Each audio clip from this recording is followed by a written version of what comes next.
Welcome back to WaterparkRanger's Let's Play Pikmin 2. Last episode we went to the perplexing pool. This episode we start off by defeating a fiery blowhog. They're much weaker and smaller in this game, just like everything for Pikmin 1. I wonder how many times I'm going to have to mention that until you get the point. But yes, fire blowhogs are pathetic in this game.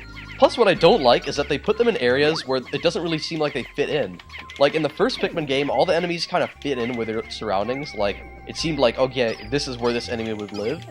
And in the first Pikmin game, like, fiery blowhogs lived in the forest navel, which made sense, because they clearly looked like underground enemies. But in this game, they, like, wander around in overworld areas, which just pisses me off, because it's like, a little bit of that attention to detail from the first, in one respect, is kind of gone, like, as to where the enemies are located.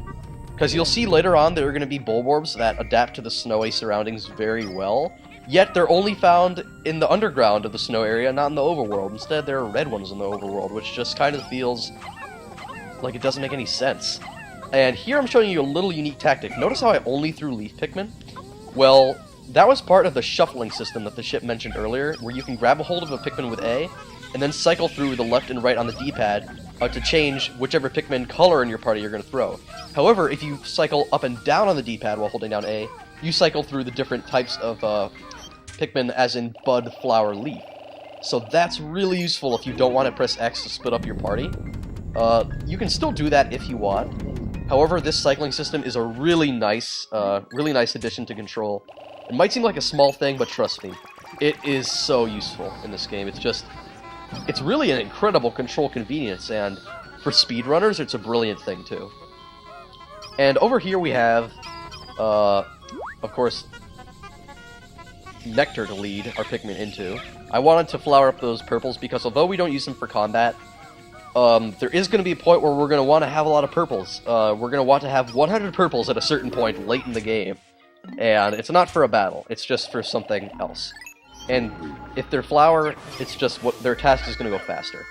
And now that the white Pikmin are done with this gas wall, we can go back here and meet up with the yellow Pikmin. Actually, this area is where the armored cannon beetle was fought in the distant spring of the first game. Because as I mentioned, the perplexing pool is just a remake of the distant spring map.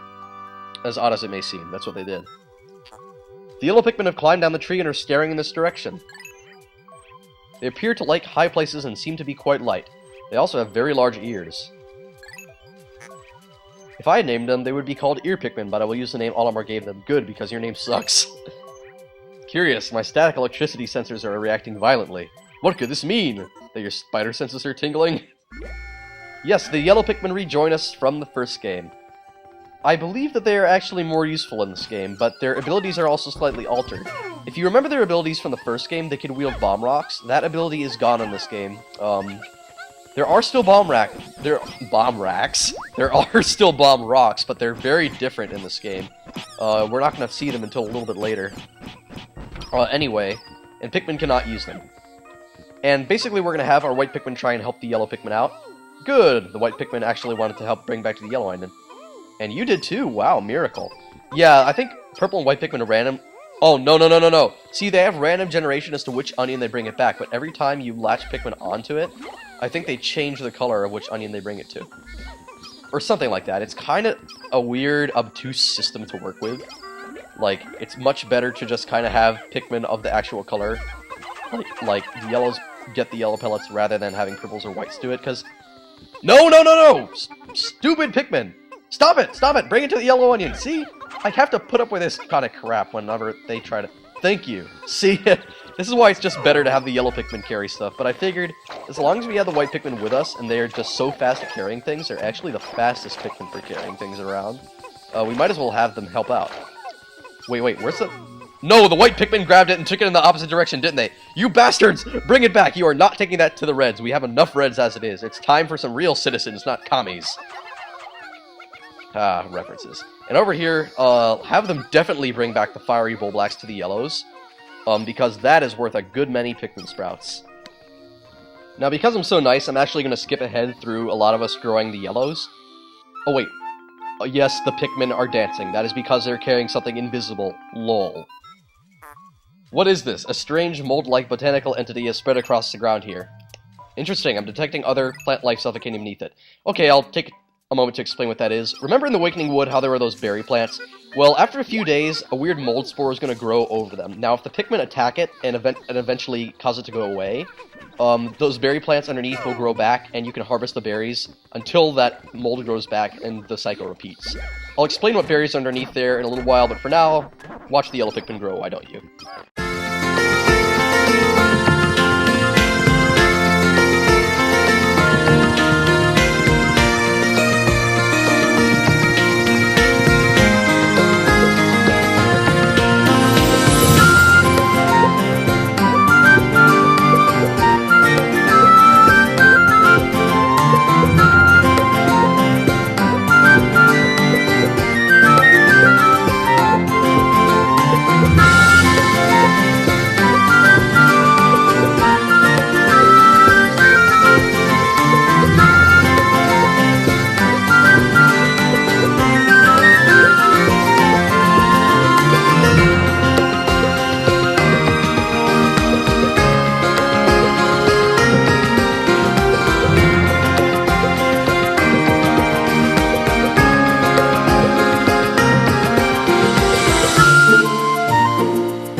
Grow up so fast, don't they?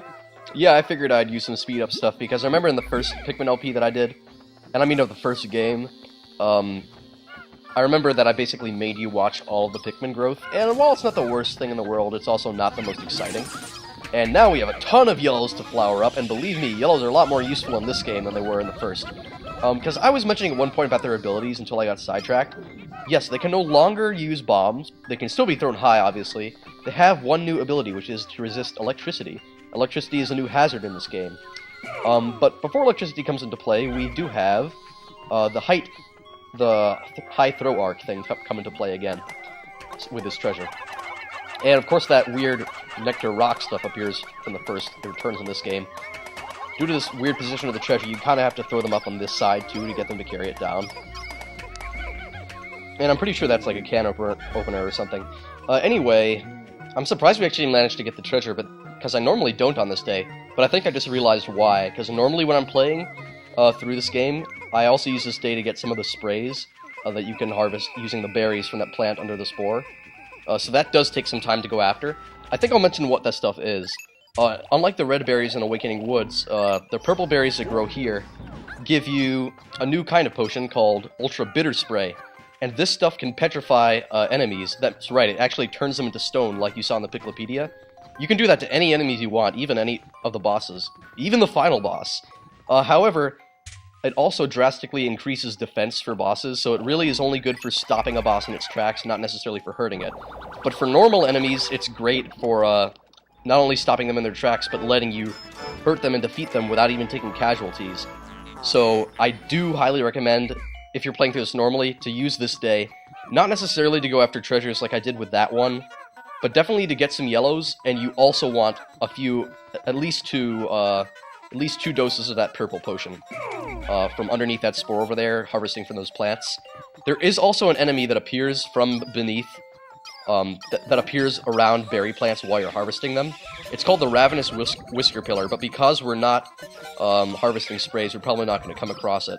It's a harmless enemy, doesn't hurt your Pikmin, but it's a pain because it can actually eat the berries that you're trying to harvest by breaking into them and ripping them apart. They do grow back, obviously, it's really just a nuisance, and it's not worth many Pikmin if you defeat it, but I thought I'd mention it because I'm not sure if we're actually going to encounter it on this LP, which is sad because really it's one of the enemies that I like more in this game. It's a really funny looking one, and it's kind of realistic in some respects too, and kind of creepy for some other reasons, so I kind of hope that we run across one before the LP is over.